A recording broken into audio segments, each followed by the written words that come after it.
नमस्कार, आप देख रहे हैं डीडी न्यूज। आपके साथ मैं हूं गौरव श्रीवास्तव। सुबह के 9:30 बज चुके हैं। आज का एजेंडा लेकर हम हाजिर हैं। तो आज के एजेंडे में तमाम बड़ी और महत्वपूर्ण खबरों से अगले आधे घंटे में हम आपको रूबरू करवाएंगे। तो चलिए शुरुआत करते हैं आज के एजेंडे की और सबसे पहले नजर डालते हैं इस वक्त की हेडलाइंस पर।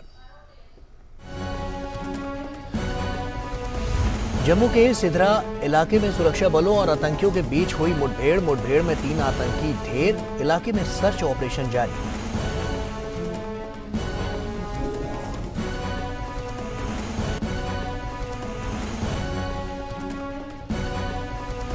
देश के सभी हवाई अड्डों पर आने वाले अंतर्राष्ट्रीय यात्रियों की कोरोना वायरस के लिए रैपिड टेस्टिंग जारी। पिछले 3 दिनों में अंतर्राष्ट्रीय हवाई अड्डे पर आने वाले यात्रियों की रैंडम जांच में 39 लोग पाए गए कोविड संक्रमित। कुल 3,994 सैंपल की हुई जांच। दिल्ली समेत उत्तर भारत के इलाकों में शीतलहर जारी। ठंड से बचने के लिए लोग अलाव का ले रहे हैं सहारा। मौसम विभाग ने आज से 3 दिनों तक ठंड से थोड़ी राहत मिलने की जताई उम्मीद।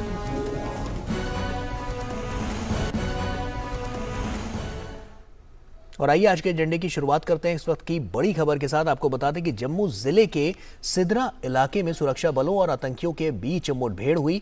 मुठभेड़ में 3 आतंकी ढेर हुए हैं और इलाके में सर्च ऑपरेशन जारी है। तो ऐसे में जम्मू जिले के सिधरा इलाके में सुरक्षा बलों और जो आतंकी उनके बीच मुठभेड़ हुई है, जिसमें 3 आतंकवादी ढेर कर दिए गए हैं। इस वक्त की बड़ी और अहम खबर, लगातार जिस तरह से वहां पर स्थितियां हैं उस पर जो सुरक्षा बल हैं, हमारे जो जवान हैं, वो लगातार पैनी नजर रखे हुए हैं।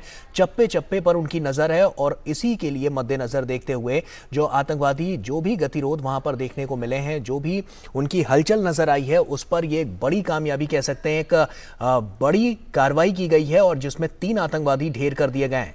तो ऐसे में मुठभेड़ में 3 आतंकवादी ढेर किए गए हैं। आपको बता दें कि बीते दिनों भी देखा गया है कि जो सर्च ऑपरेशन है वो लगातार वहां पर तेज गति से चलाया जा रहा है। आतंकवादी जो उनकी हलचल है उस पर पैनी नजर भारतीय सेना की है और इसीलिए जो सुरक्षा बल हैं वो लगातार अपनी पैनी नजर वहां के हर इलाके पर जमाए हुए हैं और चप्पे चप्पे पर उनकी निगरानी है। तमाम बंदोबस्त सुरक्षा के लिहाज से वहां पर किए गए हैं और उसके बाद जब आज ये बात निकलकर सामने आई तो इस वक्त की ये बड़ी और अहम खबर हम आपके साथ साझा कर रहे हैं, जिसमें आपको बता दें कि मुठभेड़ में 3 आतंकवादी ढेर कर दिए गए हैं।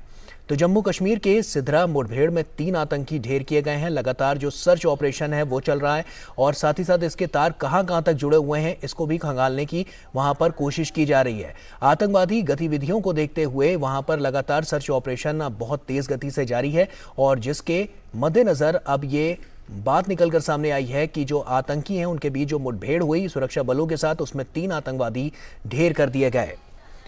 तो बड़ी खबर इस वक्त की।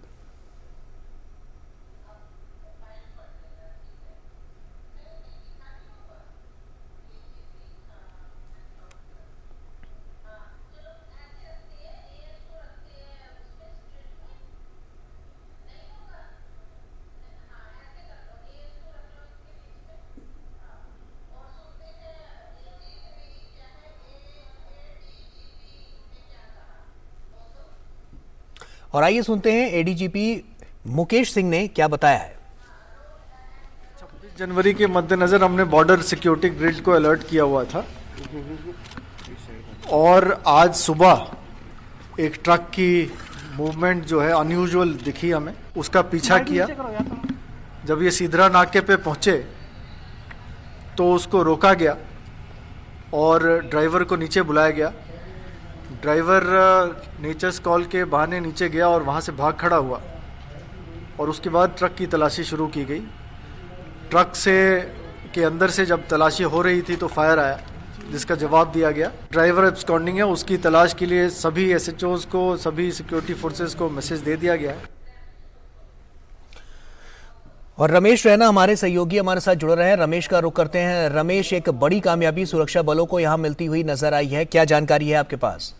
देखिए, ऐसा जैसे एडीजी साहब ने कहा कि आज सुबह अर्ली मॉर्निंग पुलिस के पास कुछ इनपुट्स थे कि कुछ मिलिटेंट्स है या टेररिस्ट है वो कुछ नए साल की आमद में कुछ ट्राई करना चाहते हैं। तो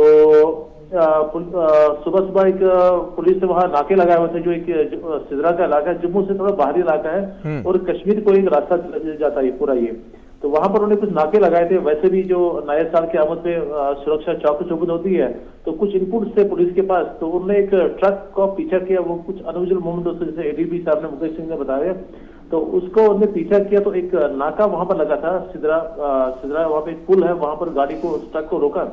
तो वहां पर जो ड्राइवर कहीं वो भाग खड़ा हुआ, तो पुलिस ने जब उस ट्रक की तलाशी की तो अंदर में कुछ आतंकी छुपे थे जिनकी तादाद कोई 3 थी। तो वो आए, तो उनने जब पुलिस ने तलाशी की तो उन्होंने उन पर फायर किया। तो वापस पुलिस ने वापस फायर किया, वो एक मुठभेड़ हुई जिसमें तीनों आतंकी को ढेर कर दिया गया। जी, क्या इन आतंकियों के बारे में कोई और जानकारी निकलकर सामने आ पाई है कि इसके तार कहां तक जुड़े हुए हैं? अभी देखिए, अभी तो मतलब एनकाउंटर चला, अभी वहाँ सर्च ऑपरेशन जारी है, क्योंकि अभी सबसे इम्पोर्टेंट चीज है कि ये जो ड्राइवर था उससे ये आतंकियों को कहाँ से उठाया, उनका क्या, तो वही तो कुछ बोल सकते हैं इस बार। हालांकि वो वहां से भाग गया, उसकी तलाश में पुलिस जुटी है, सभी जो सुरक्षा बल है, सीआरपीएफ वगैरह, वो सभी को उन्होंने उसकी तलाश में जारी है। और सबसे अहम सुराग जो है अभी फिलहाल वो ड्राइवर का पकड़ना बहुत जरूरी है, क्योंकि वही ये बता सकता है कि पहले उन्होंने आतंकी को कहाँ से उठाया, किस जगह से उठाया, उनका क्या प्रोग्राम था, कहाँ जाने का उनका प्रोग्राम था, कैसे था। तो सबसे इम्पोर्टेंट जो अभी कड़ी है वो हमें ड्राइवर से पता चल सकती है। तो उसकी तलाश में पूरी तरह से पुलिस और सुरक्षा बल लगे हुए हैं। और फिलहाल क्योंकि मुठभेड़ अभी आज सुबह शुरू हुई थी, सुबह की बात है, 7:30 बजे एनकाउंटर शुरू हुआ था।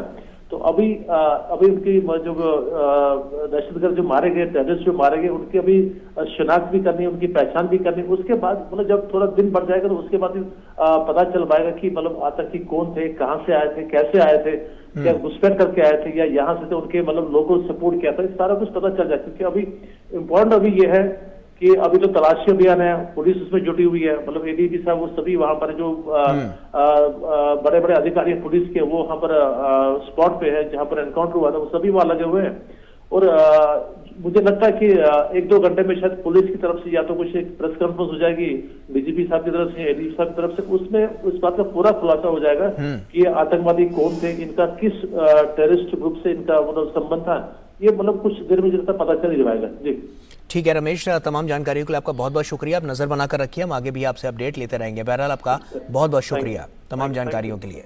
आगे बढ़ते हैं और कोविड की बात करते हैं। दुनिया के कई देशों में कोविड के बढ़ते मामलों के मद्देनजर भारत सरकार सतर्कता बरत रही है।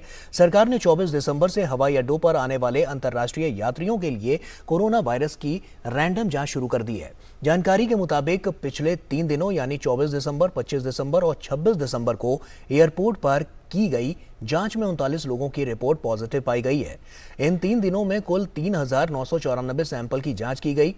इन सैंपल्स को जीनोम अनुक्रमण के लिए भेज दिया गया है।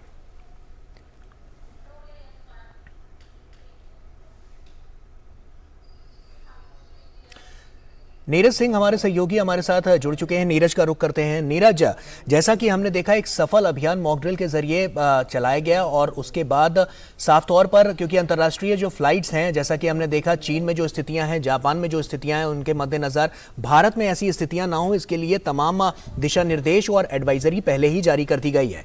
ताज़ा अगर हम आंकड़ों की बात करें तो कोविड की स्थिति क्या कहती है साफ तौर पर, और अगर हम अस्पतालों की बात करें तो जैसा कि हमने देखा कि मॉक ड्रिल को लेकर जो तैयारियां थी राष्ट्रव्यापी, जो पूरा हमने देखा कि वहां पर तैयारियां जो सुनिश्चित की गई हैं वो अपने आप में काफी कारगर साबित होती नजर आ रही हैं। कोविड की स्थिति क्या है, ताजा जानकारी क्या है कोविड को लेकर, सबसे पहले ये बताइए।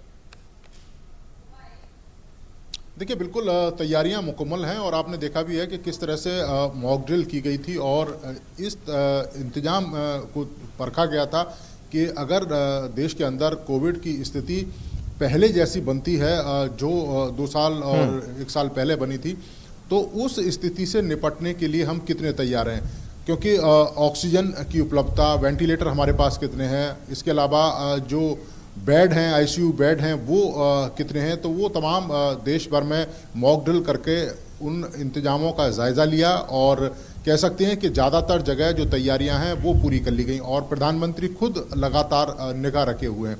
दूसरा, अगर आप देखें कि आने वाले समय में लोग हैं जो नया साल है उसको भी सेलिब्रेट करेंगे और नए साल पर बड़ी संख्या में जो लोग हैं निकलकर सार्वजनिक स्थानों पर पहुंचते हैं, रेस्टोरेंटों में पहुंचते हैं और होटल्स वगैरह में पार्टी इंजॉय करने के लिए पहुंचते हैं।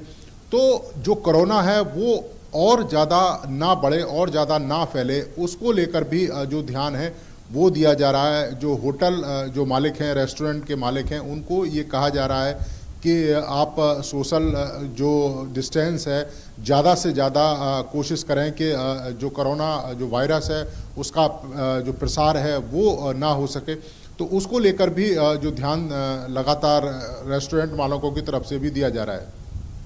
बिल्कुल नीरज, साफ तौर पर क्योंकि अंतर्राष्ट्रीय उड़ानों की जब हम बात कर रहे हैं तो वहां पर भी स्थितियां जो हैं, क्योंकि जो लोग बाहर से आ रहे हैं उनकी जीनोम सीक्वेंसिंग कराई जा रही है कि कहीं उनमें BF.7 जो संक्रमण की जिसकी बात की जा रही है, क्योंकि ये बहुत तेजी से फैलता है, कहीं वो तो नहीं है।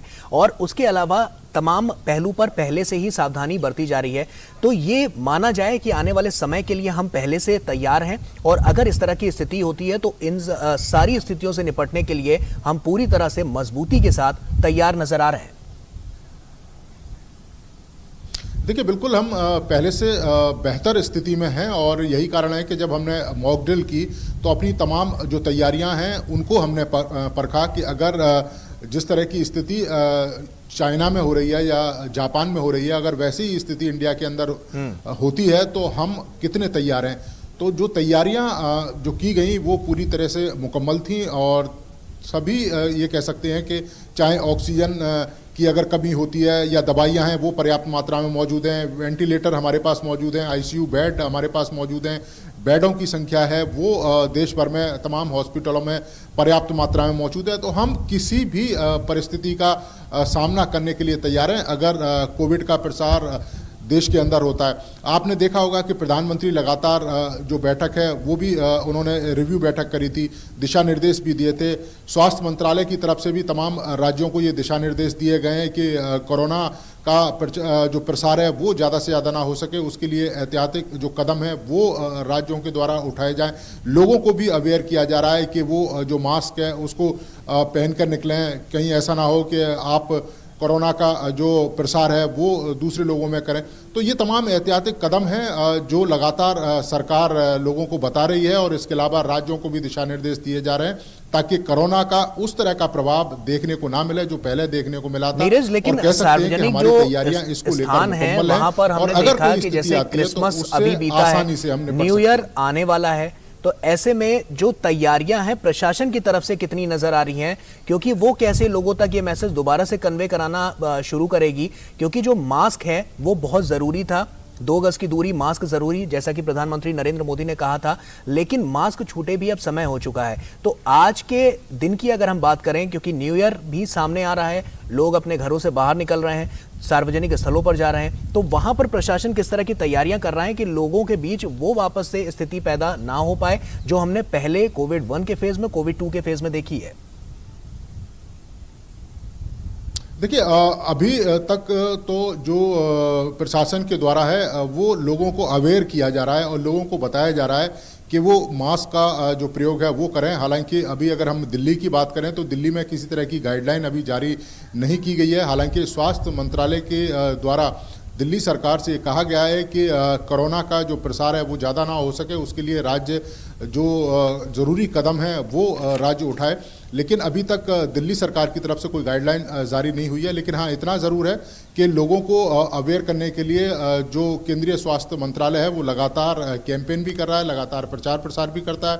इसके अलावा जो पेपर वगैरह में ऐड देकर भी लोगों को बताया जा रहा है। और खुद जो लोग हैं, आपने देखा भी होगा गौरव कि पिछले कुछ समय से जो मास्क है वो लोग उतार चुके थे, लेकिन अब धीरे धीरे वो मास्क पहन रहे हैं। तो लोग भी समझ रहे हैं कि कितना महत्वपूर्ण है, अगर कोरोना दोबारा से आएगा तो उन्हीं का सबसे ज़्यादा नुकसान होगा। तो जो असर है वो ज़रूर देखने को मिल रहा है और लोग पहले से ज़्यादा जागरूक हो रहे हैं। चलिए, बहुत बहुत शुक्रिया तमाम जानकारी के लिए नीरज, आपका हमसे जुड़ने के लिए और जानकारियां साझा करने के लिए। आप भी सावधान रहिए, सतर्क रहिए और अपना और अपनों का बहुत ख्याल रखिए। फिलहाल धन्यवाद आपका। आगे बढ़ते हैं। देश की राजधानी दिल्ली समेत उत्तर भारत के इलाकों में अब प्रचंड ठंड पड़ रही है। पहाड़ी इलाकों में हो रही बर्फबारी से राष्ट्रीय राजधानी क्षेत्र में शीतलहर जारी है। मौसम विभाग के मुताबिक दिल्ली के सफदरजंग में आज सुबह 5:30 बजे 8.4 डिग्री सेल्सियस तापमान दर्ज किया गया। वहीं पालम में पारा 7.8 डिग्री सेल्सियस रिकॉर्ड किया गया।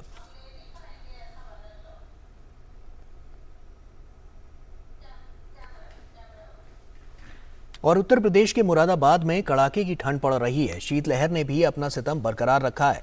ठंड के साथ लोग कोहरे की दोहरी मार झेल रहे हैं। शीतलहर के कारण दिन में ठंड से राहत मिलती नजर नहीं आ रही है। लोग ठंड से बचने के लिए अलाव का सहारा ले रहे हैं। ठंड के कारण सड़कों और बाजारों में लोगों की आवाजाही भी कम हो गई है। लोग सिर्फ जरूरत पड़ने पर ही घर से बाहर निकल रहे हैं।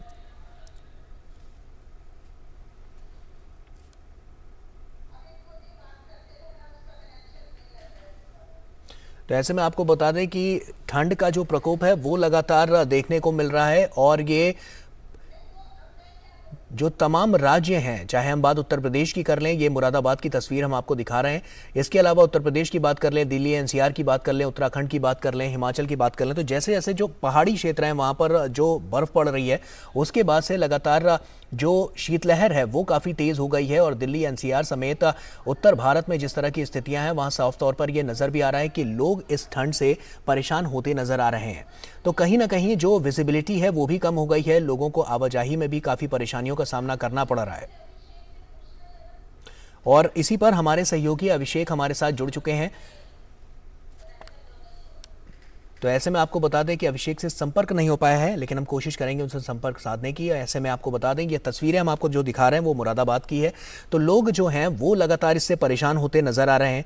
तो ऐसे में प्रशासन की तरफ से भी तमाम यहाँ पर तैयारियां की गई हैं। अलाव का सहारा भी लोगों को दिया जा रहा है कि जिस तरह से अलाव जलाई जाए और लोग आराम से वहाँ पर बैठकर उस अलाव के सहारे ठंड को थोड़ा कम कर सकें। तो ऐसे में क्योंकि लोगों को जिस तरह की मुश्किलें और जो परेशानियां हो रही हैं वो साफ तौर पर नज़र आ रही हैं। और इसके अलावा अगर हम बात करें तो रेलवे और जो एयरलाइंस हैं वो भी वहाँ पर भी तमाम ऐसी फ़्लाइट्स हैं जो कैंसिल हो चुकी हैं। और उसके अलावा रेलवे में भी कई ऐसी ट्रेनें हैं जो लगातार कैंसिल होती जा रही हैं। तो ऐसे में अब लोगों के पास विकल्प कम रह गए हैं, क्योंकि हमने देखा कि क्रिसमस का फेस्टिव सीज़न जिस तरह से गया और उसके बाद से अब न्यू ईयर भी आने वाला है। तो लोग कहीं ना कहीं बाहर जाने की अपनी छुट्टियां मनाने के लिए, क्योंकि विंटर वेकेशन भी जिस तरह से चल रहा है, तो लोग बाहर जाने के लिए अपने परिवार के साथ निकल रहे हैं। लेकिन कहीं ना कहीं जो ट्रेनें हैं वो देरी से चल रही हैं और तमाम ट्रेनें ऐसी हैं जिनका रूट डाइवर्ट कर दिया गया है या तो उनको कैंसिल कर दिया गया है। तो ऐसे में जो तैयारियां हैं प्रशासन की तरफ से वो तो नज़र आ ही रही हैं, लेकिन ठंड को लेकर लगातार ये स्थितियां साफ तौर पर बयां कर रही हैं कि लोग इस ठंड से कितने परेशान हो रहे हैं। अभिषेक हमारे सहयोगी हमारे साथ जुड़ चुके हैं।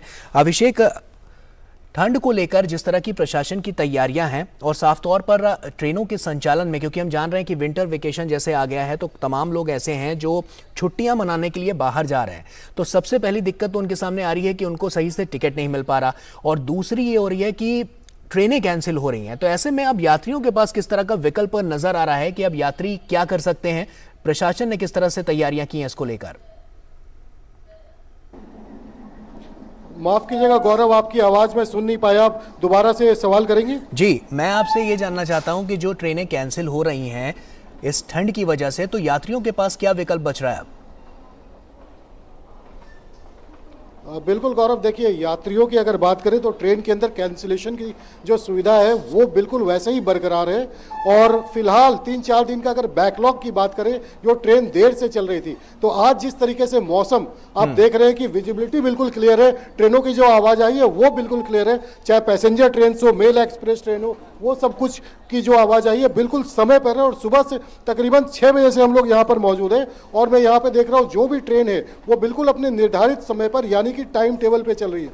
तो जिस तरीके से मौसम खुल रहा है उस हिसाब से जो है ट्रेनों की जो अगर लेट लतीफ़ी की अगर हम बात करें कि फॉग के कारण कितनी ज़्यादा है, तो वो तकरीबन 10 से 12 ट्रेन की ही रह गई है, जो पहले कुछ दिनों के पहले प्रतिदिन 24 से 25 ट्रेनों की होती थी। खास तौर पे जो मेल एक्सप्रेस है, जो लोकल अब डीएमयूज की बात करें, पैसेंजर ट्रेन की बात करें, तो उन ट्रेन को शॉर्ट टर्मिनेट किया जाता था ताकि मेल एक्सप्रेस को समय पर पहुंचाया जा सके, टाइम टेबल के हिसाब से पहुंचाया जा सके।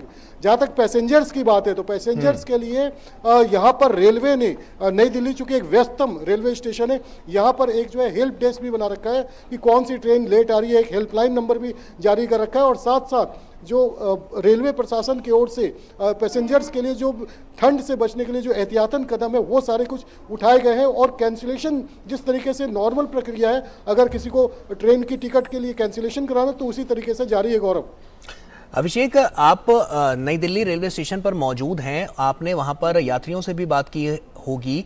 वहां पर यात्रियों को किस तरह की असुविधा हो रही है जब ट्रेनें देरी से चल रही हैं? क्योंकि आज का मौसम तो साफ है, लेकिन अमूमन हमने कल देखा और आने वाले समय के लिए भी जिस तरह से मौसम विभाग ने अलर्ट जारी किया है कि कहीं ना कहीं अभी जो ठंड का प्रकोप है वो और ज्यादा देखने को मिलेगा, तो उनको किस तरह की असुविधा हो रही है, उनकी किस तरह की प्रतिक्रियाएं निकलकर सामने आ रही हैं? बिल्कुल गौरव, देखिए शीत लहर तो लगातार जारी है पिछले कुछ दिनों से, और जैसा कि मौसम विभाग का पूर्वानुमान भी है कि अभी आने वाले सप्ताहों तक जो है इसी तरह की शीत लहर जारी रहेगी। पैसेंजर्स की जहाँ तक बात करें तो रेलवे स्टेशन पर, नई दिल्ली रेलवे स्टेशन पर या जो और भी बड़े स्टेशन हैं वहाँ पर रेलवे की ओर से किस तरह के इंतजाम किए गए हैं, मैं अपने कैमरामैन के माध्यम से आपको यहाँ पर दिखाना चाहूँगा कि आप देख सकते हो कि पैसेंजर्स के लिए अलग से जो है कॉन्कोर्स जहाँ पर है वहाँ पर बैठने की सुविधा की दी गई है, और ट्रेन आने के पहले आप देख सकते हैं कि प्लेटफॉर्म पर आपको पैसेंजर कहीं भी परेशान नजर नहीं आएंगे। यहाँ पर जो भी पैसेंजर है, तमाम जो पैसेंजर है, जो ट्रेन ज़्यादातर सुबह इस वक्त जो है बाहर से जो है वो ट्रेनें यहाँ पहुँचती है, और शाम का जो वक्त होता है उस वक्त जो है यहाँ से ज़्यादातर ट्रेनों का डिपार्चर होता है। ऐसे शाम में भी जो लोग यहाँ पहुँचते हैं उनकी ट्रेन की भी उन्हें सुविधा दी जा रही है, उन्हें SMS के माध्यम से उन्हें सारी सूचनाएं प्रदान की जा रही है कि कब जो है उनकी ट्रेन जो है लेट है या नहीं है, ये सारे पैसेंजर्स को प्रोवाइड किया जा रहा है। और जहाँ तक हम बात करेंगे कि जो पैसेंजर बाहर से आ रहे हैं और उन्हें कनेक्टिंग ट्रेन पकड़नी है, यहाँ आने के बाद दूसरी ट्रेन को पकड़ के जाना है, उन लोगों के लिए भी यहाँ पर स्टेशन पे जो, चूंकि नई दिल्ली रेलवे स्टेशन एक बड़ा स्टेशन है, तो यहाँ पे सभी तरह की बुनियादी सुविधाएं जो है वो मौजूद है। साथ साथ जो हेल्प डेस्क है वहाँ पे अतिरिक्त कर्मचारी भी लगाए गए हैं, ताकि जो कोहरे की वजह से जो परेशानी हो रही है, ट्रेन जो लेट आ रही है, उनको लेकर के पैसेंजर के अंदर किसी तरह की भी कोई जानकारी की कमी ना हो सके, उन्हें हर तरह की जानकारी प्रोवाइड की जाए।